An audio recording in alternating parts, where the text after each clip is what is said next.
अस्सलामुअलैकुम। सब्सक्राइब कीजिए और बेल आइकन प्रेस कर दीजिए ताकि नेक्स्ट वीडियो का नोटिफिकेशन आपको बर वक्त मिलता रहे। करमदीन का एक काम नहीं था, जो काम जिसने कह दिया वो कर दिया करता था। शादी ब्याह के बुलावे देना हो, शादी पर खाना पकाना हो, जानवर का चारा काटना हो, खाना खिलाना हो या कहीं पहुंचाना, मौत मैयत की खबर देना, वो हर काम करता था। उससे पहले उसका बाप ये करता था, यही उसकी रोजी रोजगार था। जब कोई काम ना होता तो बड़ों की बेगार उसको करना पड़ती। बाल काटने से लेकर नहलाने तक के काम उसको करना होते थे। फुर्सत तो उसके मुकद्दर में थी ही नहीं। वो घर में भी होता तो कोई आ जाता। ओए करमू, क्या घर में ऐश कर रहा है? जल्दी चल, चौधरी साहब बुला रहे हैं। और वो उसके साथ चल पड़ता। चौधरी उसको देखकर नाक सुखेड़ता और कहता, अरे घरवाली के पास पड़ा रहता है, कुछ काम की फिक्र भी है? चर्बी चढ़ गई है शायद, दाने बंद कर दूंगा तो लग पता जाएगा। करमदीन गर्दन झुकाए खड़ा रहता, जबान को खोल ही नहीं सकता था। वो जबान क्या खोलता, जबान तो उसके बाप ने भी नहीं खोली, दादा ने नहीं खोली, फिर उसकी जरूरत किस तरह हो सकती थी? ये जबान बंदी भी उसके हुनर का एक हिस्सा थी। अगर वो जबान पर काबू ना करता तो उसके सर पर चौधरी का भारी जूता पड़ जाता, उसके घर का चूल्हा ठंडा हो जाता। वो खानदानी गुलाम था। चौधरी कहता, ओए क्या मुंह में बाजरा भरा हुआ है कि बोलता नहीं? हुक्म करो सरकार, वो बड़ी मुश्किल से कह पाता। ओए तेरी घरवाली दिन भर क्या करती है घर में? चौधरी बोला। पता नहीं जी, वो बड़ी आजिजी से बोला। उसको कह दे चौधराइन के पास आ जाया करे हवेली में, काम बहुत है। चौधरी बोला। ठीक है जी, कह दूंगा। करमदीन बोला। और तू सुन, जोड़ी का एक बैल बीमार हो गया है, उसको शहर ले जा डॉक्टर के पास, जरा ध्यान से।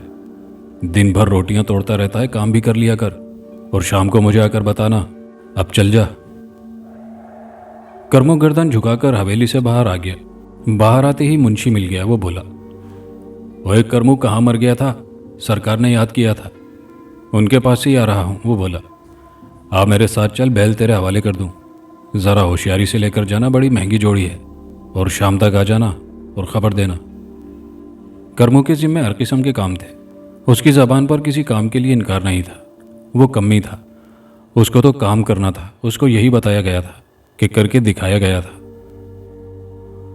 रात के 10-11 बजे का वक्त था। किसी ने करमू को आवाज दी। करमू ने दरवाजा खोलकर पूछा, कौन है भाई? मैं हूं, शकूर चाचा। जल्दी चल, सरकार ने याद किया है। इस अंधेरी रात में क्या काम पड़ गया चाचा? करमू बोला। अरे मैं क्या जानूं, हवेली में चलत फिरत नजर आ रही है। अच्छा चल। फिर उसने आवाज देकर कहा, बंतो, दरवाजा बंद कर ले, मैं हवेली जा रहा हूं। और वो दोनों चल पड़े। हवेली के दरवाजे पर ही चौधरी खड़ा था। बोला, इतनी देर लगा दी हरामखोर, दिन वक्त चढ़ता है, काम के वक्त पड़ा सोया रहता है। तेरा इलाज करना पड़ेगा। करमू और शकूर दोनों सहम कर खामोश खड़े रह गए। फिर वो बोला, करमू दौड़ कर जा, और बराबर वाले पिंड में मेरी घरवाली की ताई जैनब रहती है, तूने उसका घर तो देखा है ना? करमू बोला, जी देखा है। साइकिल पकड़ किसी की और दौड़ कर जरा जा, कहीं रुकना नहीं है, सवेरे उसको लेकर आ जा। साइकिल मुझे कौन देगा? मुंशी को कह दे। करमू बड़ी मुश्किल से बोला। मुंशी को बुला के ला, चल जल्दी कर। साइकिल का इंतजाम होते होते 11:30 हो गए। वो गांव जहां उसको जाना था 10 मील दूर था। पक्की सड़क नहीं थी, कच्चे रास्ते पर जाना था।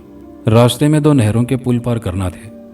कच्चे रास्ते के दोनों तरफ गन्ने के खेत थे, इसलिए कच्चे रास्ते पर जाता आदमी दूर से नजर नहीं आता था। और उस पर रात भी अंधेरी थी। साइकिल पर मिट्टी के तेल की बत्ती लगी थी और कैरियर भी नहीं था। उसने साइकिल देखकर मुंशी से कहा था, मुंशी, ताई को बिठाकर कैसे लाऊंगा? कैरियर तो है नहीं। अबे तू पूरा घामड़ है, डंडे पर बिठा लेना। और जो वो डंडे पर ना बैठी तो? करमू बोला। कहना चौधरी का हुक्म है, बैठ जाए। अब चल जा, वक्त बर्बाद ना कर। करमू मेहनत करने वाला जवान था। 6 फुट के लगभग कद था और मेहनती जिस्म था। एक वक्त में इतना खाता कि शहरी सिर्फ देखकर हैरान रह जाए। मगर खुराक के साथ साथ उसके काम भी मेहनत के थे। ऐसे कड़ियल जवान सिर्फ देहातों में ही नजर आते हैं। इसके बावजूद उसको कभी यह एहसास नहीं हुआ कि वो कितना ताकतवर है। चौधरी और मुंशी जानते थे कि वो ताकतवर भी है और दलेर भी है, इसीलिए वो उसको हर काम सौंप दिया करते थे, और करमू कर भी लिया करता था। 10 मील कच्चे रास्ते पर अंधेरी रात में जाना और फिर साइकिल पर किसी औरत को लाना आसान नहीं था। करमू रवाना हो गया। गांव से बाहर आती उसको अंदाजा हो गया कि रात कितनी काली है। उसके पास एक चाकू था, वो उसको मुंशी ने दे दिया था। उसके पैर पैडल पर तेजी से चल रहे थे। दूर दूर तक किसी रोशनी का नाम नहीं था। जमीन ना हमवार थी, साइकिल हिचकोले ले रही थी। कच्चे रास्ते के दोनों तरफ खेत थे। कभी कभी कोई जानवर कच्चे रास्ते पर आ जाता था। अब वो नहर के पुल के करीब था। पुल के एक तरफ कोठड़ी बनी थी और एक पीपल का दरख्त खड़ा था। कोठड़ी में लालटेन की रोशनी थी। वो 4 मील सफ़र करके यहाँ पहुँचा था। करमू ने साइकिल खड़ी कर दी और कुंडा बजाया। अंदर से आवाज़ आई, कौन है रे? मैं करमू हूँ, राधे श्याम, वो बोला। अच्छा रुक, खोलता हूँ। फिर दरवाज़ा खुल गया। वही तू इतनी रात को क्यों आया है? राधे श्याम बोला। चौधरी का एक काम पड़ गया है, किसी को लेने जा रहा हूँ, करमू बोला। सवेरे दिन में आ जाता, अंधेरी रात में क्या आफत आई थी कि तू चल पड़ा, वो बोला। तू तो है सरकारी नौकर और मैं हूँ चौधरी का कमी। मेरे काम में ना तो है नहीं, चौधरी का हुक्म है तो करना पड़ेगा, करमू बोला। अच्छा पानी पी ले, और अगर लस्सी पीनी है तो बोल, सुबह सवेरे की है, राधे श्याम ने कहा। नहीं, मैं सिर्फ पानी पी लूँगा, करमू बोला। और तू निकल ही पड़ा है तो मेरी बात सुन ले। 6 मील के बाद एक पुलिया है, ये तो मुझे पता है। उस पर रात में कोई नहीं रहता है, अच्छी जगह नहीं है। कोई तुझे तेरे नाम से भी आवाज़ दे, तेरी मिन्नत भी करे तो रुकना नहीं। वो आवाज़ दूर तक तेरा पीछा करेगी, मगर हरगिज़ ना रुकना, राधे श्याम ने समझाया।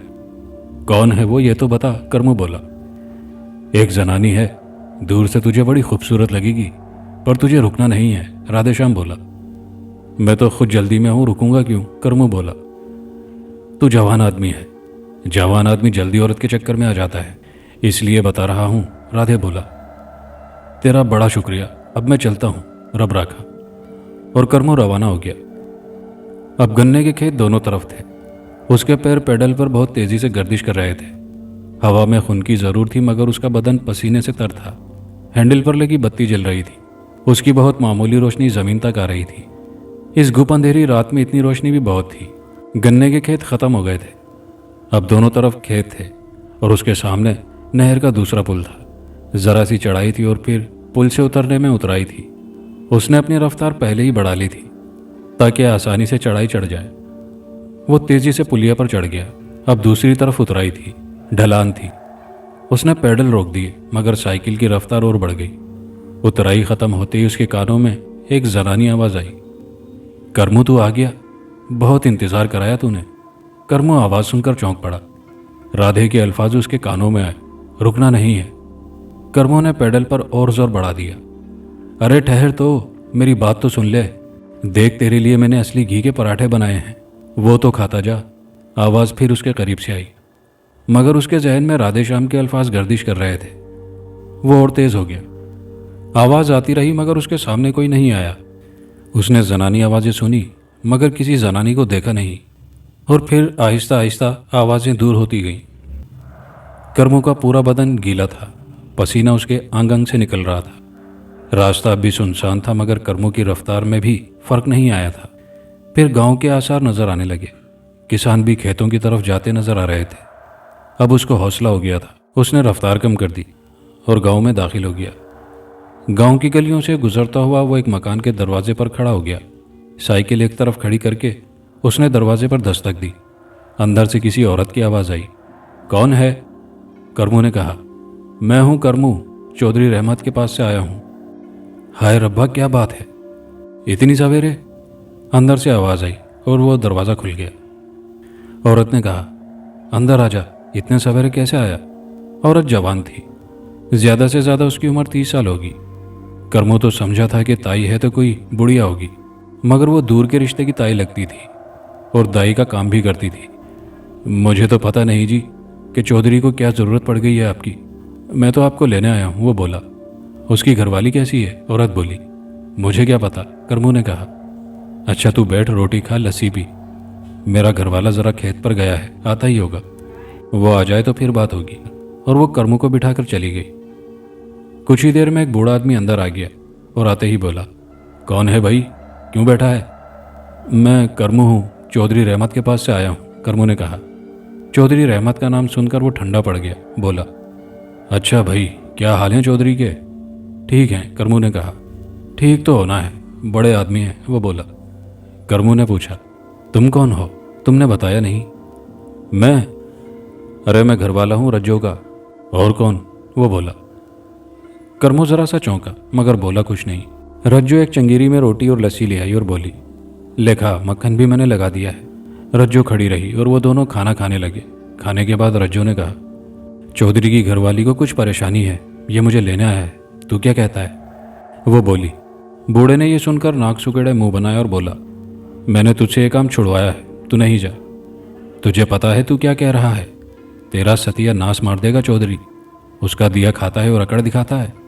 कुछ तो उसके निवाले की शर्म रख, रज्जो ने कहा। बूढ़ा नरम पड़ गया। तू जाएगी तो आने का पता ना होगा कि कब आए। मैं अकेला क्या करूँगा? मैं अपनी मर्जी से नहीं जा रही और ना मर्जी से आ सकती हूँ। तुझे बर्दाश्त करना होगा, रज्जो ने कहा। ठीक है तू जा, मैं चौधरी की बात टाल नहीं सकता। ये तो साइकिल लाया है, मैं पैदल जाऊंगी, रज्जो ने कहा। हाँ, साइकिल पर ना बैठना, बूढ़ा बोला। रज्जो ने अपने घरेलू काम निपटाए और 11 बजे दिन को हम वापस रवाना हुए। घर से कुछ दूर तक बूढ़ा हमारे साथ आया और फिर लौट गया। मैंने साइकिल का हैंडल पकड़ा हुआ था। रज्जो मेरे बराबर चल रही थी। उसने भी एक हाथ से हैंडल पकड़ा हुआ था। उसके कपड़ों की एक पोटली मैंने हैंडल से बांध दी थी, दूसरी उसने हाथ में लटकाई हुई थी। गांव की पगडंडी खत्म हो गई थी, कच्चा रास्ता आ गया था, धूप में भी तेजी आ गई थी। रज्जो का रंग साफ था, इसलिए धूप में वो और सुर्ख हो गई थी। मैंने उसको साइकिल पर बैठने का नहीं कहा क्योंकि वो पहले ही इनकार कर चुकी थी। मैंने उसका चेहरा देखकर कहा, थक जाए तो बता देना। वो हंसकर बोली, थक तो मैं अब भी गई हूँ। तो फिर रुक जाते हैं, ज़रा आराम करके फिर आगे चलेंगे, मैंने कहा। हाँ ये ठीक है, भूख भी लग रही है। मैं खाना लेकर आई हूँ, आम का अचार और आलू वाले पराठे हैं, तुझे अच्छे लगेंगे, रज्जो बोली। एक दरख्त के साए में मैंने साइकिल खड़ी कर दी। रज्जो ने एक गठड़ी खोलकर चादर निकाली और उसको ज़मीन पर डाल दिया और बोली, ले अब तू भी बैठ जा, मैं रोटी देती हूँ। अचार के साथ पराठे बहुत अच्छे लग रहे थे। 4 मोटे मोटे पराठे वो दोनों खा गए। खाने के बाद रज्जो ने कहा, तू कब से चौधरी के पास? वो उसका ये सवाल सुनकर हंस पड़ा। तो फिर वो बोली, इसमें हंसने वाली क्या बात है, बताना। मेरा बाप चौधरी के पास था, उससे पहले उसका बाप था। मैं अपने बाप की जगह पर हूँ। कम्मी लोग तो ख़ानदानी खिदमतगार होते हैं, मेरे बाद मेरी औलाद यही करेगी जो मैं करता हूँ, मैंने जवाब दिया। मैंने तुझे नहीं देखा था इसलिए पूछ लिया, रज्जो बोली। तू ये बता, तू उसकी घरवाली की ताई है, मैंने पूछा। नहीं, मैं उसकी घरवाली की कुछ नहीं हूँ। उसकी घरवाली जिस गांव की है उसी गांव की मैं हूँ। चौधरी की उस गांव में भी जमींदारी है और वो वहाँ पर आता जाता था। उसकी खिदमत मैं और वो दोनों किया करती थी, जो उसकी घरवाली है। उसका नाम कोमल है, बड़ी चालाक औरत है और साथ साथ खूबसूरत भी है। उसने चौधरी पर ऐसा चक्कर चलाया कि चौधरी उसका दीवाना हो गया, मगर वो कोमल से ब्याह नहीं कर सकता था। उसने हम दोनों को गांव में रखा हुआ था, खूब खर्च दिया करता था। मेरा तो आगे पीछे कोई था ही नहीं। कोमल के बाप को उसने दबा रखा था, मगर कोमल के जहन में तो हवेली समा गई थी। चौधरी को आखिर उसने मजबूर कर दिया कि वो अपनी बीवी को तलाक दे दे और कोमल से शादी कर ले। और कोमल ने आखिर अपनी मंजिल पाली और वो हवेली में चली गई। मैं गांव में अकेली रह गई, मगर मेरा खर्च चौधरी देता रहा। उसने इस मामले में कभी कंजूसी नहीं की। मैंने जो मांगा उसने दिया। वो हफ्ते 15 दिन में मेरे पास आता। मैं उसकी खिदमत बीवी की तरह करती। कोमल को पता था कि चौधरी मेरे पास आता है। औरत जब बीवी बन जाती है तो वो अपने आदमी को पल्लू में बांध कर रखना चाहती है। फिर वो उसके करीब किसी औरत को पसंद नहीं करती। ये वही कोमल थी जो मेरे साथ चौधरी की खिदमत करती थी, मगर अब उसको अच्छा नहीं लगता था कि मैं चौधरी के करीब जाऊं। मगर चौधरी एक मर्द था, उसको अय्याशी करनी थी। कोमल अब भी खूबसूरत है, मगर चौधरी की नज़र में अब ऐसी नहीं रही। मैं कोमल से 19 हूँ, मगर चौधरी की नज़र में 20 हूँ। मैं खुद चौधरी से जान छुड़ाना चाहती हूँ, मगर क्या करूँ, नहीं छुड़ा सकती, रज्जो ने कहा। और तुम्हारा घरवाला जो है, उसको पता है ये सब? वो मेरा घरवाला क्या है, सिर्फ दुनिया को धोखा देने को चौधरी ने अच्छी तरह देखभाल कर उसको मेरे मत्थे मारा है। अगर वो मजबूत और कमाऊ मर्द होता तो मैं चौधरी की गुलामी क्यों करती? कोमल तो तुझे अब भी पसंद नहीं करती होगी, फिर तू हवेली में किस तरह रहती है, मैंने पूछा। कोमल चौधरी की बीवी तो बन गई है, मगर अभी तक कमज़ोर है, वो बोली। कमज़ोर? ये क्या बात हुई, मैंने पूछा। तू मर्द है नहीं जानता, औरत कमज़ोर उस वक्त रहती है जब तक उसको औलाद नहीं होती। और अगर कोमल माँ बन गई तो फिर तेरा रास्ता बंद। मैंने कहा, कोमल कभी माँ नहीं बन सकती, ये मुझे अच्छी तरह मालूम है। कुछ दिनों की बात है कि कोमल बाहर और मैं हवेली में होंगी, रज्जू ने बताया। तूने ये सब मंसूबे से किया है? मैंने पूछा। हाँ, पूरी तैयारी और मंसूबे से किया है। तू तो बहुत गहरी औरत है, मगर औरत फिर औरत है। तेरी यही भूल है, औरत सब कुछ कभी नहीं निकालती, कुछ ना कुछ बचाकर जरूर रखती है, रज्जू बोली।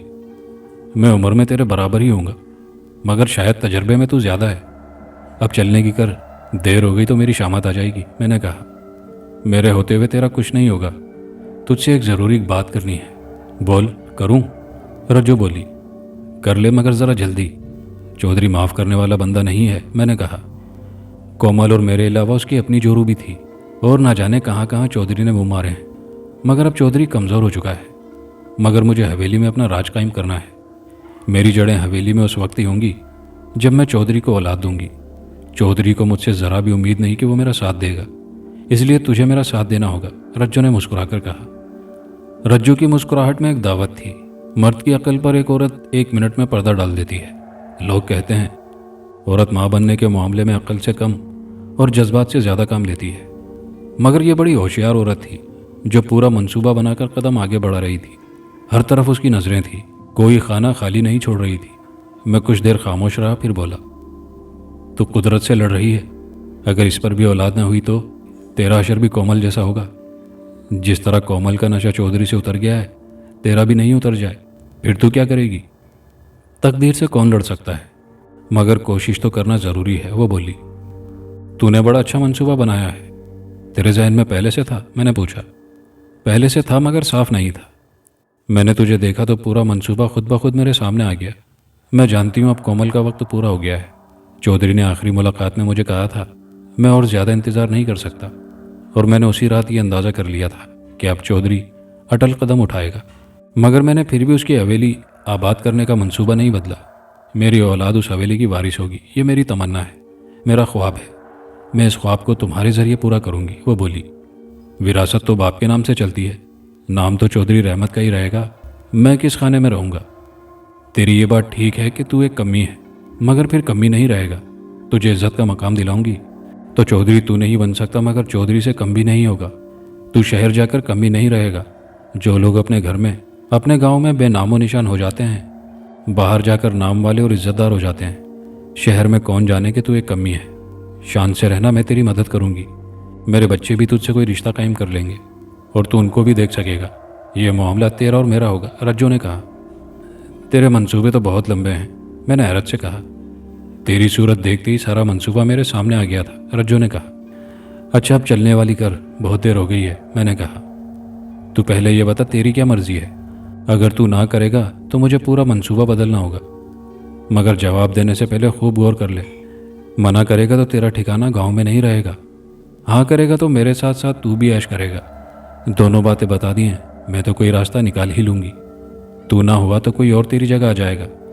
तू अपनी सोच, तेरा क्या बनेगा। रज्जू ने खुली धमकी दे दी थी। ये औरत बड़ी हठधर्म है, मैंने सोचा। अगर मना कर दूंगा तो ये ज़रूर मेरा बेड़ा गर्क करा देगी। मैं तुझसे ना तो कर ही नहीं सकता, तूने मुझे हर तरफ से घेर लिया है, कर्मो ने कहा। तू मना कर सकता है, मेरी फिक्र ना कर। मैंने पूरी बात किसी भरोसे पर ही बताई है। मैं जानती हूँ कि तू मेरा राज किसी पर जाहिर नहीं कर सकता, और करेगा तो खुद अपने पैरों पर कुल्हाड़ी मारेगा। मेरा कुछ नुकसान नहीं होगा। चल, अब मैं डंडे पर बैठूंगी और तू साइकिल चलाएगा, रज्जू ने दिलफरेब मुस्कुराहट के साथ कहा। मैं खड़ा हो गया। मैंने साइकिल हैंडल से पकड़कर खड़ी कर ली और रज्जू आगे डंडे पर बैठ गई। रास्ता कच्चा था, रेत में पैडल पर बहुत जोर लगाना पड़ रहा था। उसका जिस्म मेरे बाजुओं के दरमियान था। मैं पैडल चलाने को पैरों पर जोर डालता था तो उसके जिस्म पर जोर पड़ता था। तू मेरे अंदाजे से कुछ ज़्यादा है, रज्जू बोली। अभी से तूने अंदाज़ा कर लिया, मैंने कहा। औरत मर्द की एक एक निगाह का ठीक ठीक अंदाज़ा कर लेती है, इसी तरह उसके अंदाजे हर मामले में ठीक होते हैं। मेरा जो अंदाज़ा है वो भी ठीक ही होगा। बातें करते करते शाम 5 बजे हम गांव के करीब आ गए तो रज्जू बोली, अच्छा पैदल चल। अगर चौधरी पूछे कि क्यों देर हो गई तो कहना मैं पैदल आई हूँ, साइकिल पर नहीं बैठी। 2-3 जगह रुक रुक कर आराम भी किया था। मैं भी यही कहूँगी, फिर उसको यकीन आ जाएगा और मेरा वक़ार भी बढ़ेगा कि मैं तेरे साथ साइकिल पर नहीं आई। यूँ दोनों की इज्जत बढ़ जाएगी। वाह री मक्कार औरत, मैंने सोचा। हर बात का जवाब पहले से तैयार कर रखा है इसने। चौधरी इंतजार कर रहा था। मेरी शक्ल देखते ही भड़क गया, बोला, ओए कहाँ मर गया था? सरकार, पैदल आया हूँ रुकता रुकता, मैंने कहा। साइकिल तो तेरे पास थी, फिर रुकता रुकता क्यों? वो बोला, वो जी रज्जो बीबी ने साइकिल पर बैठने से इनकार कर दिया था, दोनों पैदल ही आए हैं, मैंने कहा। अच्छा ठीक है, चल दफा हो। और चौधरी अंदर चला गया। औरत ही औरत की दुश्मन होती है, बुजुर्गों का कहा पूरा हुआ। और कोमल की जगह रज्जो आ गई। कोमल ने हर शर्त मान ली थी, मगर रज्जो ने सिर्फ एक शर्त चौधरी के सामने रखी थी कि कोमल को तलाक दे, फिर निकाह करूंगी। चौधरी के सर से कोमल का भूत उतर चुका था। चंद दिन में रज्जो बेगम के ठाठी कुछ और हो गए और उसने पुराने और बूढ़े मुलाजिमीन को हवेली से दूर कर दिया। बहुत आहिस्ता आहिस्ता कर्मों का आना जाना बढ़ता गया। चौधरी आज़ाद तबीयत का आदमी था। हवेली में रात को रहता था, दिन भर कोर्ट कचहरी और ना जाने कहाँ कहाँ फिरता रहता। रात को आता तो बेगम बन ठन के उसके लिए दस्तरखान लगाती और उसके सारे दिन की थकन उतार देती। कोमल में ये खूबी नहीं थी, वो हसीन ज़्यादा थी, इसलिए कुछ लापरवाह भी थी। औरत हसीन हो तो अपने मर्द से चाहती है कि उसकी तारीफ़ करे। अगर वो तारीफ़ कर दे तो समझती है ये तो उसका हक है, और अगर ना करे तो खुद में कमी महसूस करती है। यही एहसास धीरे धीरे उसका सुकून बर्बाद कर देता है। कोमल के बरक्स रज्जो बड़ी होशियार थी। उसने चौधरी को खूब पढ़ा था, निकाह से पहले भी और निकाह के बाद भी। तो वो चौधरी को भी बहुत दूर तक जान गई थी। उसकी हर कमज़ोरी और खूबी पर उसकी नज़र थी। चौधरी के रोज़ के मामूलात उसके सामने थे। चौधरी के जाने के बाद कर्मू आता। हवेली में अंदर कोई नहीं होता था, सिर्फ दरवाजे पर एक आदमी मौजूद रहता था। कर्मू के जिम्मे बज़ाहिर ये काम थे कि कमरे को चेक करे, अंदर बाहर की सफाई करवाए, मगर वो 7 बजे आ जाया करता, जबकि सफाई करने वाली 9 बजे आया करती। हवेली के बाहर कुछ भी हो, अंदर कोई नहीं आता। कर्मू ने जो काम करने होते वो करता। अब कर्मू के पास से ज़्यादा काम नहीं थे। 7 बजे से वो रज्जो की खिदमत में रहता और फिर अपने काम करता। उसके लिए हवेली का बावर्ची खाना खुला पड़ा था। वो जो चाहता था उसका हाथ कौन रोकता। रज्जो नसीब की धनी थी। उसने चौधरी को 3 माह के बाद ही खुशखबरी सुना दी। चौधरी इस खबर को सुनने को बेचैन था। 2 बीवियां जो खबर ना सुना सकी वो रज्जो ने सुना दी। उसके सामने रज्जो का मकाम बहुत बुलंद हो गया और उसने रज्जो की खिदमत को और इंतजामात कर दिए। कर्मू की इज्जत में इजाफा रज्जो ने कर दिया। उसको पूरी हवेली का इंचार्ज बना डाला। अब कर्मू बात बात पर दौड़ता नहीं फिरता, वो दूसरे मुलाजिमों पर हुक्म चलाकर उनसे काम लेता। अब चौधरी भी ज़्यादा वक्त हवेली में रहता। अब कर्मू की ड्यूटी रज्जो के पास कम हो गई थी। वो चौधरी की मौजूदगी में उसके पास जाता था और चौधराइन के काम करता। रज्जो बेगम जब से चौधराइन बनी थी, उसके तौर तरीक़ों में तब्दीली आ गई थी। ऐसा लगता था कि उसने पहले से चौधरानी बनने की रिहर्सल कर रखी थी। उसने अपने मंसूबे के मुताबिक सारे काम किए थे। कर्मू को उसने अपने मंसूबे के मुताबिक इस्तेमाल किया। अभी कर्मू का किरदार बाकी था, उसने उसको बाकी रखा हुआ था। ठीक 9 माह बाद रज्जो ने एक लड़के को जन्म दिया। हवेली में खुशियों का सैलाब आ गया। चौधरी का वारिस पैदा हो गया। रज्जो बेगम का वक़ार आसमान से बातें करने लगा। चौधरी ने दिल खोलकर खुशी मनाई। चौधराइन की जड़ें हवेली के बहुत नीचे तक चली गई। अब वो एक तनावर दरख्त थी। उसका हुक्म चौधरी और पूरी हवेली पर चलता था। चौधरी उसके हुक्म का गुलाम था। कर्मू अपने काम कर रहा था। दूसरे साल फिर चौधरी को खुशखबरी मिल गई, यानी चौधराइन ने फिर एक लड़के को जन्म दिया। मगर इसके साथ ये भी हुआ कि कर्मू की घरवाली ने एक लड़की को जन्म दिया। कर्मू का किरदार अभी बाकी था। और फिर इस तरह चौधराइन ने 4 लड़के पैदा कर दिए। रज्जो पूरी तरह चौधराइन बन चुकी थी। इसी तरह कर्मू की बीवी ने 4 लड़कियां पैदा कर दी। अब कर्मू का किरदार इस ड्रामे में ज़रा कम हुआ। उसको भी एहसास हो गया था, मगर रज्जो बेगम के साथ रहकर उसको कुछ अकल आ गई थी, और कुछ अकल उसकी बीवी ने पहली बेटी पैदा होते ही उसको दे दी थी। उसके बाद 5 सालों में उसने बीवी को इतना कमा कर दे दिया था कि सबके लिए काफ़ी था। शहर में रहने का मशवरा तो रज्जो बेगम उसको बहुत पहले दे चुकी थी। उसके दिमाग में ये बात भी थी। उसने इसको भी जहन में रखकर मंसूबा बनाया।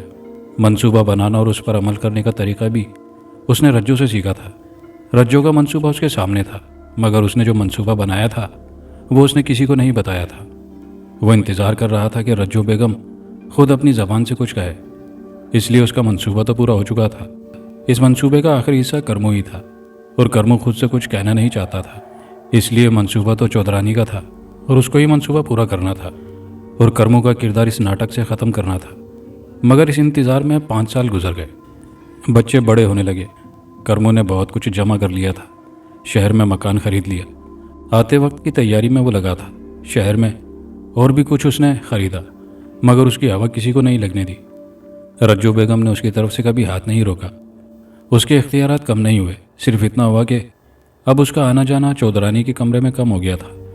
रज्जू ने उसको गांव में इज्जत का मकाम दिलाया। वो कर्मों से करमदीन बन गया और चौधरी का खास आदमी बन गया। उसका कहा हुआ चौधरी भी मानता था, मगर वो अंदर से बेचैन था और इंतज़ार करता कि चौधरानी मुझे शहर जाने को कहेगी। मगर शाम हो जाती, आहिस्ता आहिस्ता उसकी बेचैनी में इजाफा होता गया। वो हर वक्त खोया खोया सा रहने लगा। अंदर की परेशानी चेहरे पर तो जाहिर हो ही जाती है। रज्जू ने फौरन उसका चेहरा पढ़ लिया। क्या बात है करमदीन, तुम कुछ परेशान लगते हो? रज्जू ने पूछा। हाँ चौधरानी, मैं परेशान हूँ, कर्मों ने जवाब दिया। मुझे बताओ क्या परेशानी है? चौधरानी बोली। मेरा ख्याल है मेरा काम ख़त्म हो गया है। अब तक मैंने जो किया वो तुम्हारे मंसूबे में था। मैंने उससे हटकर कोई काम नहीं किया। अब अगर इस उम्र में ज़रा सी चूक हो गई तो मैं ये सोच सोच कर बेचैन हूँ। मैं समझता हूँ कि अब मेरा यहाँ रहना किसी तरह ठीक नहीं होगा। मैं तुम्हारे कहने का 5 साल से इंतज़ार कर रहा हूँ, मगर तुमने अपने मंसूबे के आखिरी हिस्से पर अब तक अमल नहीं किया, कर्मों ने कहा। चौधरानी ने बड़े सुकून से कर्मों की बात सुनी, फिर बोली, मेरे चौधरी तो तुम हो, मेरे बच्चों के बाप तुम हो। बेशक मेरा मंसूबा था कि तुमको शहर में आबाद करूंगी, मगर मैं तुमको खुद से जुदा नहीं कर सकती। तुम वो हो जो चौधरी नहीं है। तुम समझते होगे कि मेरा मंसूबा बहुत कामयाब है, मगर मेरे मंसूबे में ये नहीं था जो अब मेरे सामने आया है। मैं तुमसे मोहब्बत करने लगी हूँ, तुमको अपने करीब रखना चाहती हूँ। ये मेरे मंसूबे में ना था। देखो किसी अजीब बात है, ना तुम इस उम्र में हो कि मोहब्बत का खेल रचाओ, ना मैं इस उम्र में हूँ कि ये सोचूं, मगर ऐसा ही हुआ है। मेरे दिल में तुम्हारे लिए जज्बा क्यों पैदा हो गया, और पैदा हुआ तो इस वक्त क्यों पैदा हुआ? अगर उस पेड़ के साए में हो जाता जहाँ पर बैठकर हमने अचार पराठे खाए थे, तो मैं कितनी आज़ाद थी, फ़ौरन तुम्हारे साथ लग जाती। अगर उस वक्त पैदा होता जब हम पहली बार कमरे की तन्हाई में मिले थे, तो मैं हमेशा के लिए तुम्हारे पास आ जाती। मेरा मंसूबा तो पूरा हुआ, तुम्हारा काम ख़त्म हुआ, मगर अब तुमको जुदा करने का तस्वुर भी मेरे लिए जानलेवा है। मैं तुमसे जुदा नहीं रह सकती, रज्जू ने कहा। तुम जानती हो तुम आग से खेल रही हो। आग के पास बारूद को नहीं रखा जाता, इसलिए कि सब जानते हैं किसी लम्हे भी धमाका हो सकता है, कर्मों ने कहा। हाँ जानती हूँ, खूब जानती हूँ। तुम जिस आग की बात कर रहे हो उस आग से ज़्यादा बड़ी आग मेरे अंदर है। मैं उस आग से डरती हूँ। अब मुझे कुछ नहीं चाहिए, ना औलाद, ना धन दौलत, ना राजपाट। मेरे अंदर की आवाज़ सिर्फ एक है, तुम मेरे हो जाओ, मैं तुम्हारी बन जाऊँ, रज्जू बोली। चौधरानी के लबो लहजे से कर्मू डर गया। कर्मू ने कहा, आहिस्ता बोलो चौधरानी, दीवारों के भी कान होते हैं। ऐसी तूफ़ानी मोहब्बत करने की ना तुम्हारी उम्र है ना मेरी। इस किस्म की बातें तुमको बदनाम कर देंगी, तुम्हारी इज्जत की धज्जियाँ बिखेर देंगी, मेरी ज़िंदगी ख़त्म कर देंगी, मेरी नस्लें भी बर्बाद हो जाएंगी। ज़रा होश करो, तुम तो बेहतरीन मंसूबा बनाती हो। तुम्हारे मंसूबे तो फेल होते ही नहीं। फिर कोई ऐसा मंसूबा बनाओ जिसके ज़रिए तुम अपना मकसद पूरा कर लो। रज्जू ने बड़े गौर से कर्मों की बात सुनी और फिर बोली, तुमने अच्छा रास्ता बताया, मैं इस पर ज़रूर गौर करूँगी और तुमको बताऊँगी, वो बोली। ज़रा सुकून हुआ। जिस तेज़ी से बाढ़ आ रही थी उसका रुख कर्मों ने मोड़ दिया था। कर्मों के सामने एक नई सूरत हाल आ गई थी। ऐसा तो उसने कभी सोचा भी नहीं था। सफ़ेद बालों में कालक लगाने वाली सूरत हाल थी। पहले उसने सोचा खामोशी से यहाँ चला जाए, मगर फिर उसने ये इरादा बदल दिया। औरत की तूफ़ानी मोहब्बत बड़ी अजीब चीज़ है। वो ज़िद पर आ जाए तो बड़ी ख़तरनाक हो जाती है, खुद के लिए भी और औरों के लिए भी। मेरे जाने के बाद उसने मेरे बारे में चौधरी को गलत राह दिखा दी, तो चौधरी के लिए शहर दूर नहीं होगा। सोचों के रुख बदलते क्या देर लगती है। औरत मर्द को हर तरफ दौड़ा सकती है, मगर मर्द की लगाम औरत के हाथ में होती है। रज्जू के अंदर जितनी शिद्दत से मोहब्बत का जज्बा पैदा हुआ, अगर उतनी ही शिद्दत से इंतकाम का जज्बा बेदार हो गया तो भी बुरा हशर होगा। मैं आखिर हूँ तो कमी ही, गांव वालों की नज़र में कुछ इज्जत बन गई है, तो वो भी रज्जू की ही मेहरबानी है। अगर वो बिगड़ गई तो मैं कमी भी नहीं रहूँगा। अब मेरे लिए ज़्यादा सोच विचार का काम है। मैं अकेला 4-4 लड़कियाँ हैं, सारे लड़के रज्जू ले लेगी, मेरे हिस्से में लड़कियाँ रह गईं। कर्मों ने अपनी सोच के घोड़े को बेलगाम कर दिया था। अच्छे बुरे ना जाने कैसे ख्यालात आ रहे थे, मगर उसके पास इन हालात पर काबू का कोई फार्मूला नहीं था। कर्मों की उम्र गुजर गई, जवानी ने बिस्तर बांध लिया, बुढ़ापा सर पर खड़ा था, मगर अब तक औरत शनासी नहीं आई। उसने ज़िंदगी में देखी ही कितनी थी। एक उसके बाप ने उसको दी थी, वो अल्लाह की गाय। जिस स्थान पर खड़ा कर दिया खड़ी थी, जो दे दिया उसमें ही गुजारा कर लिया। उसकी नस नस में उसकी माँ ने और माशरे ने गुलामी भर दी थी। करमू अच्छा शौहर था कि खुद मेहनत करता था। उसने कभी जोरू को कुछ करने को नहीं कहा था, और अगर कहता तो वो इनकार भी नहीं करती। इसलिए करमू उसके लिए बेहतरीन शौहर था। दूसरी फिर करमू ने रज्जो को देखा, जो घाट घाट का पानी पी चुकी थी। उसने लाख कोशिश की मगर वो उसको ज़रा भी नहीं समझ सका। वो क्या समझता, वो तो एक मामूली कमी था। न स्कूल उसने देखा, न किसी अच्छे आदमी ने उसको पास बिठाया। ज़्यादा से ज़्यादा उससे हुक्का भरवा लिया या कोई और काम करवा लिया। रज्जो तो चौधरी रहमत जो के लोगों को अपने हुक्म पर चलाता था, बड़े बड़े जोड़ तोड़ करता था। कुर्सी इक़्तिदार पर बैठने वाला भी नहीं समझ सका उसका दिमाग। और वो दोनों रज्जो के काबू में थे। वो तो सिर्फ इस बात से ही खुश था कि उसको रज्जो ने 4 बेटों का बाप बना दिया था। चौधरी की मूछें और सीधी हो गई थी। मेरे 4 शेर हैं, होशियार होने दो, फिर देखना, वो फ़ख्र से कहता। इसके साथ साथ जो कुछ भी हुआ उसको ज़रा पता न था, वो भी रज्जो को नहीं समझ सका। करमू तो ग़ुलाम ही पैदा हुआ था। खिदमत करना, जी सरकार जी हुजूर कहना तो उसने बचपन में ही सीख लिया था। मगर जो ग़ुलामी उसके हिस्से में आई थी, इसकी नौयत ही अलग थी। हर वक्त तलवार की नोक उस पर रहती। फिर उसने एक गलती की, और जब वो समझा कि उसकी ग़ुलामी ख़त्म होने वाली है, वहीं से दूसरी तलवार उसके सर पर लटक गई। वो दरमियान में लटक कर रह गया था। ना वो गांव छोड़ सकता था और ना रह सकता था। छोड़ने में ये डर कि रज्जो फिर कोई नई करवट गुस्से में न ले ले। रज्जो के नए हुक्म ने उसको नई मुसीबत में मुब्तला कर दिया था। अब उसको हवेली में ही काम करना था, रज्जो के सामने ही रहना था। उसने कोशिश शुरू कर दी कि वो रज्जो की नज़रों में कम से कम आए, मगर उसकी ये कोशिश कामयाब नहीं रही। वो किसी न किसी बहाने उसको अपने पास तलब कर लिया करती। रज्जो को अब उसकी ज़रूरत उस तरह नहीं थी जैसे पहले थी, मगर वो उसको बुलाती ज़रूर थी। 2-4 बातें करती, कोई काम बताती और फिर मुस्कुरा कर कहती, तो खुश रहा कर, कोई ज़रूरत हो तो मुझे ज़रूर बताना। करमू अंदर ही अंदर घुल रहा था। हर वक्त उसके सामने अपना अंजाम नज़र आ रहा होता। अच्छी खुराक और आराम भी उसके लिए फ़ायदेमंद ना था। दिन ब दिन उसकी सेहत ख़राब होती रही। आने वाले वक्त के डर और एहसास गुनाह ने उसकी नींद उड़ा दी थी। उसका चेहरा पीला पड़ता जा रहा था। बुढ़ापा बहुत तेज़ी के साथ उस पर हावी हो रहा था। हर वक्त वो किसी सोच में मुब्तला नजर आता। चेहरे पर हवाइयाँ उड़ी थी। उसकी ये हालत रज्जो से भी छुपी न रही।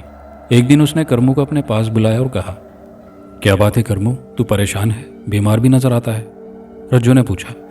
करमू ने अजनबी निगाहों से रज्जो को देखा और बोला, चौधरानी में अच्छा हूँ। तुम्हारी मर्जी है कि मैं तुम्हारी हवेली में तुम्हारी खिदमत करते करते मरूं, तो मुझे ये भी मंजूर है।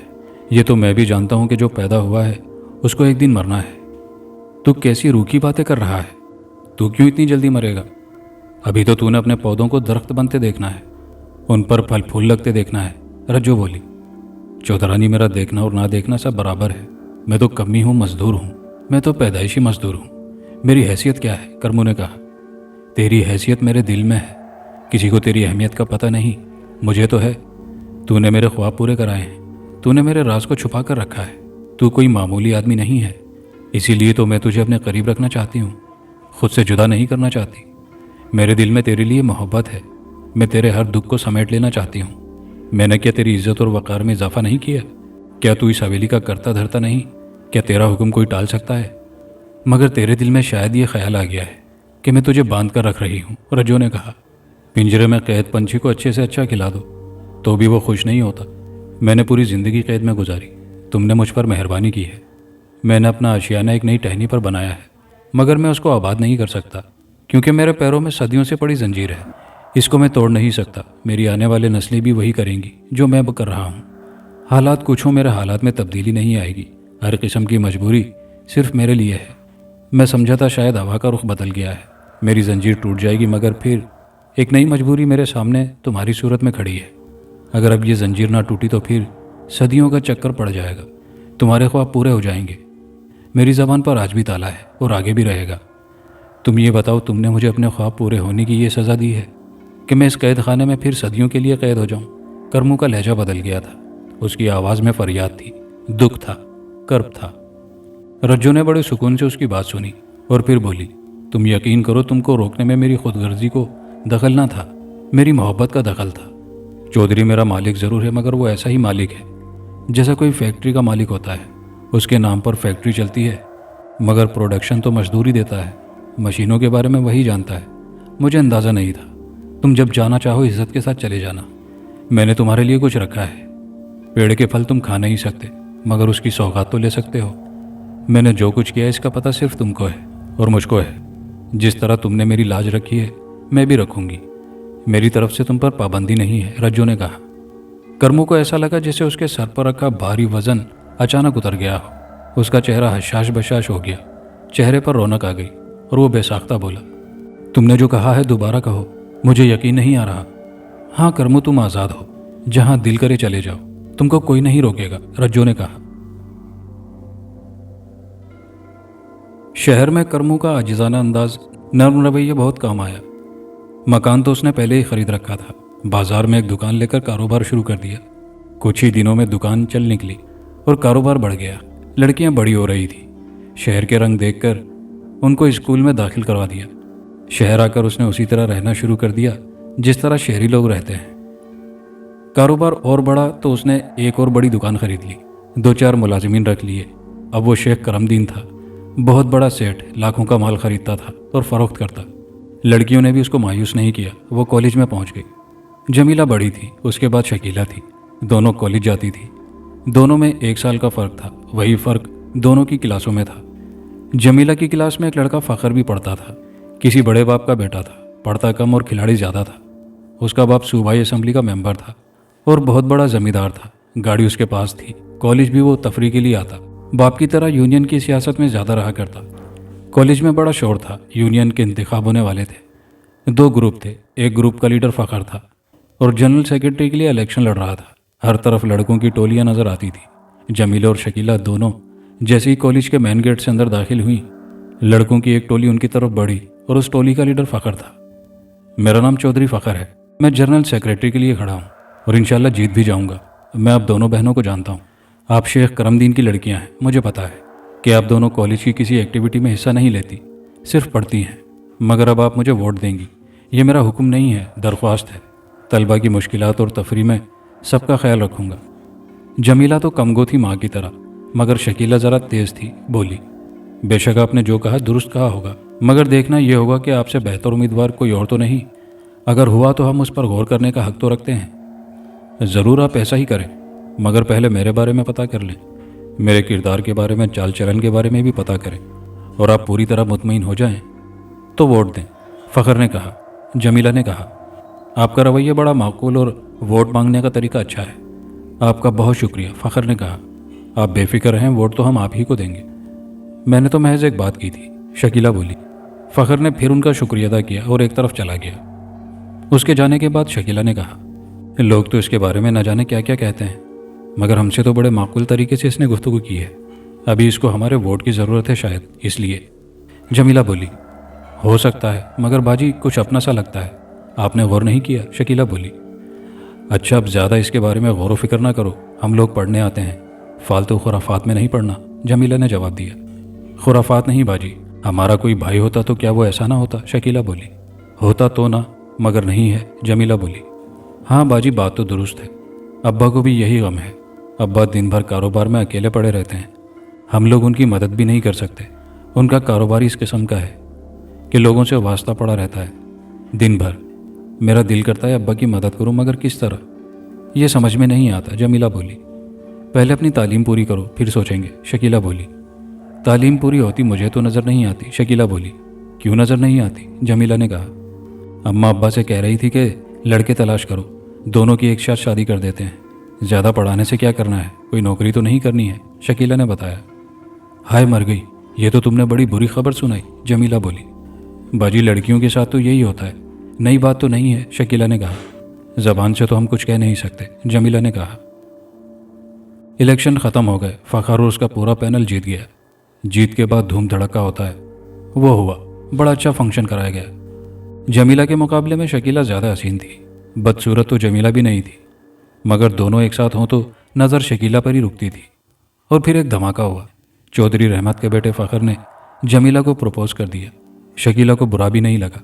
उसने जमीला को बताया तो उसने कहा, इसको कहो हमारे घर रिश्ता लेकर आए। दूसरे दिन ही उसने माँ को बता दिया। माँ ने पूछा, कौन है वो? जमीला ने बताया, बहुत बड़े घर का लड़का है, ज़मींदार है। ठीक है, मैं तुम्हारे बाप से जिक्र करूंगी, माँ ने कहा। रात को उसने करमदीन से कहा, एक रिश्ता आया है शकीला के लिए। अच्छा, कौन लोग हैं? करमदीन ने पूछा। जमीला बता रही थी कि बहुत बड़े जमींदार का लड़का है, माँ ने जवाब दिया। अरे अल्लाह रखी, बात तो पूरी बताया कर, नाम पता क्या है? करमदीन बोला। ऐसा करते हैं, उनको कल बुला लेते हैं, तुम खुद पूछ लेना सब कुछ, माँ बोली। 3-4 दिन बाद फ़खर 2-4 दोस्तों के साथ उनके घर आ गया। करमदीन ने पूछा, अच्छा तो बेटा ये बताओ, तुम्हारे बाप का क्या नाम है? मेरे बाप का नाम चौधरी रहमत है, वो फ़खर से बोला। चौधरी रहमत के नाम पर करमदीन को झटका लगा। और तुम्हारी ज़मींदारी कहाँ है? करमदीन बोला। गुजरांवाला के पास हमारा गांव है। उसने वही नाम बताया जो कि करमदीन नहीं सुनना चाहता था। करमदीन के हाथ पैर ठंडे होने लगे, उसके चेहरे पर मुर्दनी छा गई। आज उसके सामने दुनिया की सबसे अनोखी हकीकत खड़ी थी। एक भाई बहन का रिश्ता मांग रहा था, मगर इसमें उसका क्या कसूर था? कसूर तो करमदीन कर्मों का था। जिस शिद्दत से उसको आज अपने गुनाह का एहसास हुआ, इतना तो कभी नहीं हुआ था। उसका सर शर्म से झुक गया। उसकी हालत देखकर फ़खर भी परेशान हो गया। बोला, चाचा जी, आप बहुत परेशान हो गए। मैंने कोई गलत बात तो नहीं कर दी है? नहीं बेटा, तुमने कुछ नहीं किया, मेरे साथ वक्त ने मजाक किया है। आप बताएं तो शायद मैं आपकी कोई मदद कर सकूं। फ़खर बोला, मेरी मदद कोई नहीं कर सकता। तुम जैसे नौजवान को मैं मायूस कर रहा हूँ। तुम्हारा रिश्ता शकीला से नहीं हो सकता। तुम ये सवाल न करना कि क्यों नहीं हो सकता, और करोगे तो जवाब नहीं मिलेगा। करमदीन बड़ी मुश्किल से बोला। यह सवाल तो कुदरती तौर पर मेरी ज़बान पर आएगा ही, फ़खर ने कहा। आएगा, मगर मैं जवाब नहीं दूंगा। तुम अपने घर जाओ, अपनी माँ से कहना कि मैं करमदीन उर्फ करमू की लड़की से शादी करना चाहता हूँ। वो तुम्हें इसका जवाब दे देंगी, मगर सिर्फ अपनी माँ से सवाल करना, बाप से नहीं। उनका जो जवाब होगा वही मेरा जवाब होगा, करमदीन बोला। फ़खर को अंदाज़ा नहीं था कि उसको इस किस्म की गुफ्तगू से साबिका पड़ेगा। उसका तजस्सुस एकदम बढ़ गया और एक कुदरती अमर था। वो बोला, चाचा, आपने मुझे हैरतों के समंदर में गर्क कर दिया है। आप ही कुछ बता दें तो मेहरबानी होगी। बेटा, मेरे पास अगर जवाब होता तो ज़रूर देता, करमदीन बोला। फ़खर तजब्जुब में गिरफ्तार था। बोला, मैं आपके सवाल को इनकार ख्याल करूं या कुछ और? मैंने कहा ना, जो जवाब तुमको तुम्हारी माँ देगी वही मेरा जवाब होगा। करमदीन उठ खड़ा हुआ। इसका मतलब था आगे बात नहीं करेगा। फ़खर और उसके दोस्त भी खड़े हो गए। ऐसा अजीबोगरीब जवाब उसको मिलेगा, उसका किसी को पता ना था। अगर उसको मना कर दिया जाता, उसकी ज़ात में खराबियां बताई जाती, तो भी शायद वो इतना परेशान ना होता जिस तरह वो अब परेशान हुआ। उसके साथियों और उसके चेहरे पर बहुत सवालात थे, मगर वो खामोश था। रात उसने निहायत कर्ब के आलम में गुजारी और सवेरे ही गांव रवाना हो गया। दिन 11 बजे वो घर पहुंचा। चौधरी रहमत घर पर नहीं था। वो सीधा माँ के पास चला गया। माँ उसको देखकर हैरान हुई और बोली, क्या बात है बेटा, सवेरे सवेरे बगैर इत्तला के आ गए? माँ, बात ही ऐसी है, मुझे तो रात काटनी मुश्किल हो गई थी। वो बोला, क्या बात है, जल्दी बता, तूने मुझे भी परेशान कर दिया। माँ, बात यह है कि मेरे साथ एक लड़की पढ़ती है। उसका नाम शकीला है, 2 बहनें हैं। बड़ी का नाम जमीला है। मुझे शकीला पसंद है। मैंने उसको प्रपोज कर दिया। उसने घर बुला लिया। मैं कल शाम उसके घर गया, मगर उसके बाप ने इनकार न किया, न इकरार किया, और कहा कि तुम अपनी माँ के पास जाओ और उसको कहना कि मैं करमदीन उर्फ करमू की लड़की से शादी करना चाहता हूँ। जो जवाब तुम्हारी माँ देगी वही मेरा जवाब होगा। मैं तो उसके जवाब को सुनकर हैरान रह गया हूँ। फ़खर ने एक ही सांस में पूरी रुदात बयान कर दी। वो इतना कहकर खामोश हो गया, मगर रज्जू ये सुनकर शकीला करमू की लड़की है और करमू कौन है उससे ज़्यादा कौन जान सकता था। रज्जू की आवाज़ बंद हो गई, चेहरा पीला पड़ गया। वो हाय कहकर बैठ गई। फ़खर घबरा गया। जो हालत करमदीन की हुई थी, उससे बदतर हालत उसकी माँ की हो गई। क्या हुआ माँ, आप इस कदर घबरा क्यों गई? वो हैरत से बोला, तुम मेरा बेटा है ना? रज्जू ने पूछा। इसमें क्या शक है? फ़खर बोला। अगर मैं तुझसे कहूँ कि शकीला का ध्यान छोड़ दे, तेरी शादी उससे किसी हालत में नहीं होगी। रज्जू ने कहा। मगर बिला वजह तो मैं आपकी बात तस्लीम नहीं करूँगा, फ़खर ने कहा। अगर मैं तेरी माँ हूँ और तू मेरा बेटा है, तो मेरी हर अच्छाई बुराई तुझे तस्लीम करना होगी। अगर तू तस्लीम नहीं करेगा तो खोटा सिक्का कहलाएगा। इसलिए इस बारे में कोई सवाल न कर, मैं जवाब नहीं दे सकूंगी, रज्जू ने कहा। माँ, इस सवाल का जवाब तो तुमको देना ही होगा। मुझे नहीं तो किसी और को देना होगा। आज नहीं तो कल।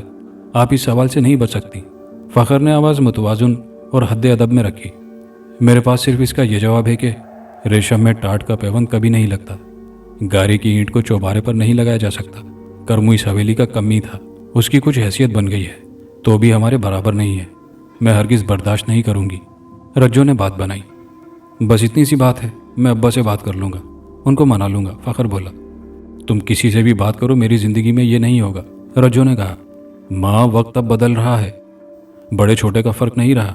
अगर करमदीन इस हवेली का कमी था तो अब तो नहीं है, उसकी औलाद तो कमी नहीं, फ़खर ने कहा। मगर मैं इस एहसास से छुटकारा नहीं पा सकती, रज्जू ने कहा। अगर आपने जिद कर ली है तो याद रखें, मैं भी शकीला को अपनी जिद बना सकता हूँ, फ़खर बोला। ऐसा ना करना बेटा, तुझे अंदाज़ा नहीं तेरी जिद कितनी जिंदगियां तबाह कर डालेगी, कितना बड़ा तूफान आ जाएगा। मौत को खुशी से कौन कबूल करता है, मगर बाज़ हालात में इंसान बड़ी खुशी से मौत को गले लगा लेता है। और ज़्यादा कुरेद ना कर, कम कहे को बहुत जान ले, रज्जू ने आजिज़ी से कहा। मेरी समझ में नहीं आ रहा मैंने क्या अनोखा काम कर दिया है, शादी ही तो करना चाहता हूँ, फ़खर बोला।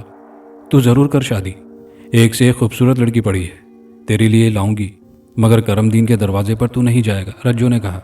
फ़खर के चेहरे पर इस्तराब नुमाया था, वो दोनों हाथ मसल रहा था, होंठ मल रहे थे, मगर अल्फाज ज़बान पर नहीं आ रहे थे। यह कैसा जवाब था जिसके सर और पैर का पता न था। आखिर वो बड़ी मुश्किल से बोला, मैं अब्बा से बात करूँगा। हरगिज़ ना करना, तेरी जिद अगर उसको राज़ी कर लेगी तो मेरे साथ कई और जिंदगियां बर्बाद हो जाएंगी जो तू नहीं जानता। इसको मत जान, रज्जू ने गंभीर लहजे में कहा।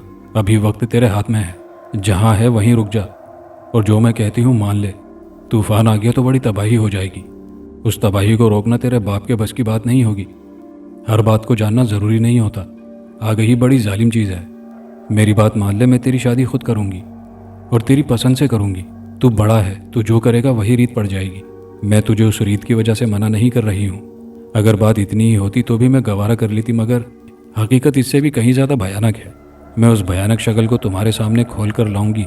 तुमने ज़िंदगी गुजारनी है, इस हवेली को आबाद करना है। मेरे लाल ऐसी जिद ना कर जिसको मैं पूरी नहीं कर सकती। मेरी लाश तेरे हाथ में है, इससे ज़्यादा और क्या कहूँ, रज्जू रोकर बोली। उसके आंसू रुखसारों पर रवां थे और उसका चेहरा धुआं धुआं हो रहा था। फ़खर ने माँ की हालत देखी तो कहा, इंसान जानबूझकर नादानी नहीं करता, अपनी खुशी से आग में छलांग नहीं लगाता, मगर जब आग इंसान के अंदर जल उठती है तो फिर वो क्या करता है मुझे पता नहीं। फ़खर के जिस्म में आतिशफिशा का दहाना खुल गया। उसको बार बार अपनी माँ के अल्फाज याद आ रहे थे, उसके आंसू, उसका मुरझाया हुआ बेबसी की तस्वीर बना चेहरा उसकी ज़बान बंद कर रहा था। ऐसी जिद ना कर जिसको मैं पूरा नहीं कर सकती। अगर बात सिर्फ ख़ानदानी नाम और वक़ार की होती तो माँ बाप का हवाला देती, उसको मनाने राज़ी करने की बात करती, मगर उसने तो बाप से बात करने से भी मना कर दिया था। उसकी अकल यहाँ पर शल हो जाती थी। बाप से बात करता है तो क्या होगा, बाप राजी हो गया तो माँ कहती है फिर भी बहुत बड़ा तूफान आ जाएगा। वो घर से निकल गया। उसका एक बचपन का दोस्त था, उसके साथ वो हर किस्म की बात कर लिया करता। अनवर एक गरीब घराने का लड़का था, मैट्रिक तक उसके साथ था, मगर उसकी गुर्बत ने उसको आगे पढ़ने नहीं दिया और वो बाप के साथ खेतों में काम करता। फ़खर को पता था इस वक्त अनवर खेत में काम कर रहा होगा। वो पैदल ही उसके पास चला गया। अनवर वहीं था। फ़खर को देखकर बोला, क्या बात है, आज तो बिना बताए ही गांव में आ गया। हाँ यार, कुछ काम पड़ गया था, फ़खर ने जवाब दिया। अच्छा बोल, तेरी पढ़ाई का क्या आलम है? मेरा ख्याल है तू शहर में सियासत ज़्यादा और तालीम कम कर रहा है। फ़खर, ज़िंदगी में इंसान को सिर्फ एक बार मौका मिलता है, तेरे पास मौका है, अपनी तालीम पर तवज्जो दे, अनवर ने कहा। तू मुझे हमेशा यही सबक पढ़ाता है, मगर तूने तालीम छोड़ दी। मैंने कहा था तू मेरे खर्च पर पढ़, मगर तेरी खुददारी को मैं क्या कहूँ, तूने एक बात मेरी ना मानी, फ़खर ने कहा। फ़खर, मेरे साथ मजबूरियाँ थी, मैं सबसे छोटा हूँ, मेरी 4 बहनें थी और अकेला मेरा बूढ़ा बाप था। अगर मैं उसके कंधे से कंधा ना मिलाता तो वो वक्त से पहले ही ढह जाता। बेशक मैं पढ़ जाता, मगर मेरी बड़ी बहनें घर में पड़ी रह जाती। मैंने बाप को हौसला दिया और उसने उन सबको अपने अपने घर रवाना कर दिया। उसके कंधे का वज़न उतर गया। मेरी खुदगर्जी मेरे ख़ानदान को बर्बाद कर सकती थी। मेरे नसीब में जितनी तालीम थी मैंने पाली। तेरे साथ तो कोई ऐसी बात नहीं है, तो खूब पढ़, वकील बन जा, मेरी ये ख्वाहिश है, अनवर बोला। तूने ठीक कहा, मेरे साथ वो परेशानी नहीं जो तेरे साथ थी, मगर दुनिया में शायद ही कोई हो जो ये कह सके कि उसको कोई परेशानी नहीं है। हर किसी की नौयत अलग अलग होती है, ये दूसरी बात है। यही हाल मेरा है, फ़खर ने कहा। इसका मतलब है तुम भी काफ़ी परेशानी में आए हो, अनवर ने कहा। हाँ, ये दुरुस्त है, मैं तुम्हारे पास अपनी मदद के लिए आया हूँ, फ़खर ने बोला। बताओ क्या बात है? अब मैं फारिग हूँ, अब मेरे घर में माँ बाप के अलावा सिर्फ मैं हूँ, मैं हर तरह तुम्हारी मदद करूँगा, अनवर ने पुरजोश अंदाज में कहा। फ़खर ने पूरी रुदात करमदीन और शकीला से शुरू करके अपनी माँ तक सब बयान कर दी। अनवर खामोश बैठा रहा, ख्यालात की आंधियाँ उसके वजूद को उड़ाती रही। फिर वो बोला, मेरा ख्याल है फ़खर, अब तेरे बाप से और माँ से बात करने की गुंजाइश नहीं है। बात इतनी नहीं है जितनी नज़र आती है। तेरी ख्वाहिश पर तेरी माँ का रद्द अमल और कहानी बयान करती है। मगर सिर्फ ख़ानदानी वक़ार की बात होती तो तेरे बाप का हवाला ज़रूर देती, मगर उसने तो बात करने तक को मना कर दिया है। दूसरी बात यह है कि बात सिर्फ ख़ानदानी वक़ार की है तो उसको इतनी शिद्दत से इसका एहसास नहीं होना चाहिए था। हाँ, अगर बाप को होता तो कुछ समझ में आ जाता। हालांकि उसने भी तेरी माँ से शादी ख़ानदानी वक़ार से हटकर की थी। उसका भी कमज़ोर पहलू तेरे हक में है, मगर बात यह नहीं है। मैं इस पर गौर करूँगा, अनवर बोला। तेरी नज़र में कोई ऐसा बंदा है कि इस गिरह को खोल सके? बंदे तो बहुत मिल जाते हैं, तलाश करना होंगे, अनवर बोला। तो फिर दोनों तलाश करते हैं, फ़खर ने कहा। एक बंदे के बारे में मैंने सुना है, उसकी तलाश में सिंध जाना पड़ेगा, अनवर बोला। सिंध कौन सा दूर है, चलते हैं, फ़खर ने कहा। कराची के करीब एक ज़िला है, बहुत कदीम आबादी है, ठट्ठा, वहाँ जाना होगा, फ़खर ने कहा। अब मैं फारिग हूँ, अब्बा को बताना है बस। तू जब कहेगा मैं चल पड़ूंगा। तू अपनी कह, अनवर ने पूछा। तू तैयारी कर ले, 2-4 जोड़े कपड़े रख लेना। कल का दिन तैयारी का, परसों टिकट मंगवा लेता हूँ। पहले कराची चलेंगे और फिर ठट्ठा जाएंगे। और फिर दोनों कराची को रवाना हो गए। कराची में एक दिन होटल में उन्होंने क़याम किया और फिर सुबह के वक्त ठट्ठा की बस पकड़ी। ठट्ठा के बाज़ार में उन्होंने एक होटल में चाय वगैरह पी और फिर अनवर ने होटल वाले से पूछा, यहाँ पर एक जोगी हुआ करता था, उसका नाम शायद जोगी दीनानाथ था, उसके बारे में तुम कुछ जानते हो? ज़रा गौर करके बताओ, हम लोग उसकी तलाश में पंजाब से आए हैं। होटल वाले ने काफ़ी गौर किया, फिर कुछ देर बाद बोला, बात यह है बाबा कि मैं ज़्यादातर कराची में रहता हूँ। मेरा बाप ये होटल चलाता है, मैं आ जाता हूँ तो उसकी मदद करने को बैठ जाता हूँ। उसको ज़रूर इस बारे में पता होगा। अभी वो ख़रीदारी करने कराची गया है, शाम तक आ जाएगा। तुम लोग परदेसी हो और चारपाई बिस्तर पर आराम करो। बाप आएगा तो मैं आपको उनसे मिलवा दूंगा, बलोच ने कहा। अनवर बोला, ठीक है, हम इंतज़ार करते हैं। फिर उसने कहा, आओ मेरे साथ। होटल के अंदर से ही जीना था, वो उनको लेकर ऊपर चला गया। ऊपर कई बड़े बड़े पलंग पड़े थे। उसने एक आदमी को कहा तो उन पर साफ़ सुथरियाँ रल्लियाँ उस पर डाल दी और नर्म और साफ़ तकिए लगा दिए। बलोच ने कहा, अभी खाने का वक्त होने वाला है, बोलो आप लोग क्या खाएंगे? आप जो पसंद करें हम खा लेंगे, अनवर ने जवाब दिया। बलोच हंस पड़ा, आप लोग हमारे मेहमान हो। हम बलोच लोग मेहमान के मामले में ज़रा जज्बाती होते हैं। आपकी खिदमत करना मेरा फ़र्ज़ है, ज़रा कमी हो गई तो मेरा बाप मुझे माफ़ नहीं करेगा, बलोच बोला। अरे आप इतने जज्बाती ना हो, हम अपनी ज़रूरत से आए हैं, आपके बुलावे पर नहीं आए, फ़खर ने कहा। ये बात आपकी ठीक है मेरे दोस्त, मगर हमारी खसलत यही है कि हम हर एक से मेहमान का सलूक करते हैं। मेरा बाप होटल चलाता है, मगर उसका अंदाज़ बिल्कुल ऐसा है जैसे वो मेहमानदारी कर रहा हो, बलोच ने कहा। बहुत अजीम लोग हैं आप, अनवर ने कहा। बलोच मुस्कुराता हुआ नीचे चला गया। दोपहर को उनको बेहतरीन खाना खिलाया गया। शाम को बलोच एक बूढ़े आदमी के साथ ऊपर आया। उस आदमी की उम्र 60 और 70 के दरमियान थी। सर पर सिंधी टोपी थी और चेहरे पर बड़ी नूरानी दाढ़ी। सेहत उम्र के हिसाब से भी बहुत अच्छी थी, चेहरा सुर्ख सफ़ेद था। ये मेरे वालिद हैं, बलोच ने कहा। आप लोग अपना तारुफ करा दें। मेरा नाम अनवर है और ये मेरा दोस्त फ़खर है। हम लोग पंजाब से किसी की तलाश में आए हैं। हाँ, मुझे मेरे लड़के ने बताया है। जोगी दीनानाथ पहले इधर होता था, मगर फिर अचानक चला गया। वो मेरे पास आता था, मैंने उससे पूछा था कि वो क्यों जा रहा है, तो उसने कहा कि अब मेरा यहाँ काम नहीं। उसने इस वादे पर मुझे बताया कि वो कहाँ जा रहा था कि मैं ये किसी को ना बताऊं। मगर तुम लोग परदेसी हो, दूर से आए हो, तो बताता हूँ कि जोगीनाथ ठट्ठा में ही है, मगर यहाँ नहीं है, इधर से बस जाती है। घोड़ाबाड़ी तहसील है, उधर समंदर के किनारे गांव है। तुमको तलाश करना पड़ेगा, अगर जिंदा है तो मिल जाएगा। हमने साईं तुम्हारा ख्याल करके वादा तोड़ा है, तुम उसको बता देना। और फिर दोनों घोड़ाबाड़ी की तरफ रवाना हो गए। बस 11 बजे दिन आखिरी स्टॉप पर खड़ी हो गई। सबके साथ वो भी उतर गए। बस के स्टॉप पर 2-3 दुकानें थी, ज़्यादा बड़ी आबादी नहीं थी। अनवर ने एक दुकानदार से पूछा, साईं इधर समंदर के करीब कोई गोट है? अड़े अभी और कौन सा करीब गोट होगा, यही है। बोलो अड़े क्या बात है? हमको एक आदमी की तलाश है, फ़खर ने कहा। नाम तो बताओ नहीं, हम लोग तो इधर का ही पुराना आदमी है, सबका पता है हमको, बोलो, दुकानदार बोला। उसका नाम जोगी दीनानाथ है, अनवर बोला। अड़े क्या बोला? जोगी? अड़े वो इधर नहीं है, वो जल्दी से बोला। मगर उसका पता तो यही बताया गया है, अनवर बोला। हम तुमको बताता है, तुम देखता है, ये क्या है, वो बोला। कोई पुराना किला मालूम होता है, मगर सब गिर गया है, फ़खर ने कहा। अभी सब गिर गया है, इसके अंदर समंदर का पानी भरा पड़ा है। तुम उसके किनारे किनारे आगे जाओगे तो आगे तुमको एक टीला मिलेगा, उसके बाजू में जोगी है, तुम नहीं जाओ तो अच्छा है, दुकानदार बोला। मगर अनवर उसके बताए रास्ते पर चल पड़ा। ज़्यादा नहीं, 10-15 मिनट के बाद वाकई एक टीला आ गया और दोनों उसके करीब पहुंच गए। उस टीले के बराबर ही एक बड़े पत्थर के नीचे एक आदमी बैठा था। उसके सर और जिस्म पर बालों का घना जंगल था। सिर्फ आंखें चमकती नजर आती थी। वो दोनों उसके करीब चले गए। वो उनको देखकर बोला, आखिर उसने अपना वादा तोड़ दिया ना। उसकी आवाज़ बड़ी भारी और रौबदार थी। हम उसकी तरफ से माफ़ी मांगते हैं। उसने भी मांगी है, अनवर ने कहा। तो बता क्यों आया है, वो बोला।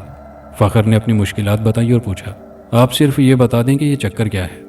उसने माँ और बाप का नाम पता किया और फिर ज़मीन पर हिसाब करता रहा। फिर हवा में हाथ लहराकर और आसमान की तरफ देखकर बुड़बुड़ाता रहा और फिर बोला, ऐसा कभी नहीं हुआ, कहीं पर गड़बड़ है। तू, तेरा बाप और माँ कहीं मेल नहीं खाते। मेरे हिसाब से तेरा बाप नहीं, तेरी माँ है। मैंने हर तरफ से हिसाब निकाला है, कहीं पर तो गड़बड़ है। मगर तू मेरे हिसाब को आखिरी ना समझना।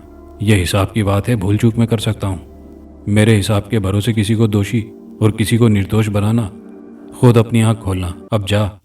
और फिर वो दोनों उसको हैरत से देखते हुए खड़े हो गए। फ़खर का चेहरा मारे गम के पीला पड़ा हुआ था।